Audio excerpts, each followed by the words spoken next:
Hello, my name's Paul Micarelli, and I'm here with my son Paul Giuseppe, and we are thinking aloud. And today's topic that we're going to think about is meditation. And meditation, to some people who aren't familiar with it, might seem like some kind of mystical concept, and there's a lot of kind of labels and ideas around it that may or may not be accurate. Some people and some teachings describe it as non-thinking, and I guess that's kind of accurate because what you're trying to do with your meditation is to still your mind. If you can imagine the mind as a lake, and every external influence or every even internal mental influence is like a rock, and when thrown onto the surface of the lake causes ripples across the lake and turbulence that distort the reflective surface of the lake. And that's kind of an analogy for the mind and the activity of the mind, and all these different intrusive thoughts that we have, all these memories, all these conscious thoughts as we're thinking about the things we're looking at or things we're thinking about. All these things are kind of like the ripples on the lake that are disturbing the stillness that naturally exists. And there's always going to be mental activity. The brain is this bioelectric chemical machine that is constantly running. It's always running our bodily functions, conscious and unconscious bodily functions. It's always regulating our body, and the mind never really stops. The brain never really stops, but the mind, that conscious aspect of the brain, that process that we understand to be mind, that includes sensory input, includes memory, that includes rational thought, cognitive thought. These things can be controlled, and the purpose of meditation is to gain some level of control and discipline over these mental processes. And like I said, there's many kind of mystical kind of views that go along with meditation, but it's really just the simple act of paying attention. And like I said, trying to still the mind by paying attention to what's going on without letting those intrusive thoughts, that internal dialogue, interfere. And there's many methods to go about this. The most simple is breath meditation, and it's the act of just paying attention to your breathing. And there's many different breathing meditations that kind of help you focus on the in and out breath and the feeling that goes along with that, and counting your breath is one way to start, and really just feeling your inhales and exhales. And as simple as that seems, we are all breathing all the time, and most of the time we don't pay attention to it. That's part of the problem, is that we're not paying attention to our breathing. And as I mentioned in my previous talk about fear, sometimes that lack of awareness can actually make anxiety and fear worse when you start breathing shallow, and you don't have a kind of a deep oxygen filled breath. And it can be a feedback loop. When you get scared or anxious, your breathing becomes very shallow, and that shallow breathing leads to more fear and anxiety, and it just compounds itself. So breathing is a really important technique and a gateway into meditation and to deeper kind of awareness of the mind and the body. And there's other types of meditation also, and some of these I might actually make videos on, like instructional videos on some of the techniques that I like to visit sometimes. To me, breathing and just simple awareness meditation is the most effective and the one that I kind of go to most often.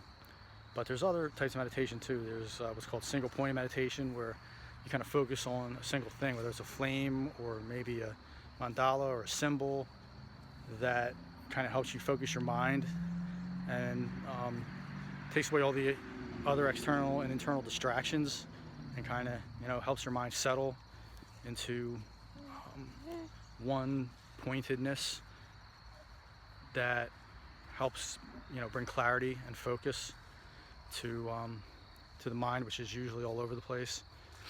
And that kind of restless mind, like I said, that internal dialogue and the endless images passing through, all this mental activity that we're always faced with, it's called the monkey mind, because it's like a monkey jumping from place to place and it can't be tamed.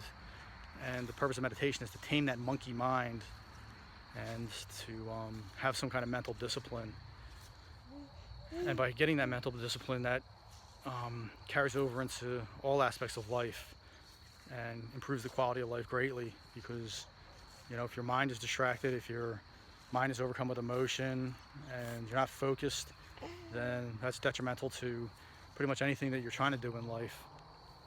So meditation is pretty important. It's something that I've been practicing for a long time, and although I don't formally practice as much as I would like to, I try to treat just everyday life as meditation. I try to just, even when I'm driving in the car, maybe do some Om chants to kind of center myself, or just no matter what I'm doing, just pay attention. Just kind of open your eyes and your ears and your senses to what's going on around you, and really take it all in. Little Paulie here, as you can see, he's looking around at the trees and the sky, and he's not encumbered by this verbal internal dialogue and consciousness as we know it. His consciousness is much more pure and open, and he's just looking at everything for the first time and just seeing it with new eyes, and that's a beautiful way to be. And I kind of look at him and it inspires me, because although I've always, at least in my adult life, tried to live that way and tried to have that kind of awareness, looking at him and really watching him just take it all in and seeing things for the first time and just discovering with his mind everything around him. It's pretty awesome. Just looking at him right now, it's almost like a state of awe when you're a little baby and a child, and there's that sense of playfulness and innocence and purity of what you're experiencing. It's a beautiful thing, and that's what we could try to strive for with meditation. That idea that even our own body, even ourselves, we're kind of experiencing for the first time all the time, and just kind of opening ourselves to the newness of experience at each moment. And you don't have to sit cross-legged and chanting for hours and hours on end. Although that might have certain usefulness, that's not necessary to really have a sense of appreciation for life and for this reality that we're in. So like I said, maybe at some point I will do some instructional videos about the different types of meditation that I'm familiar with. But there's plenty of resources online, and I think it's great for one's mental health. I think having some kind of regular practice does wonders, for your state of mind. The one thing that I've kind of started that I practice every morning when I wake up, I do a short 10-15 minute yoga flow before I go to work when I wake up at like 6:30 in the morning. And at this time of the year, it's still dark out, so I turn on a little light and do my yoga flow. And then for my kind of prayer, my meditation is gratitude practice, and just meditating on gratitude and all the things that you're grateful for, and doing that regularly, doing it once a day, it just really improves your quality of life, because you do realize that, man, there's so much to be grateful for, despite all the horrible things going on in the world and maybe in your own life. There is a lot of beauty too, and just being alive is a blessing. And there are many blessings if you just open your eyes to them.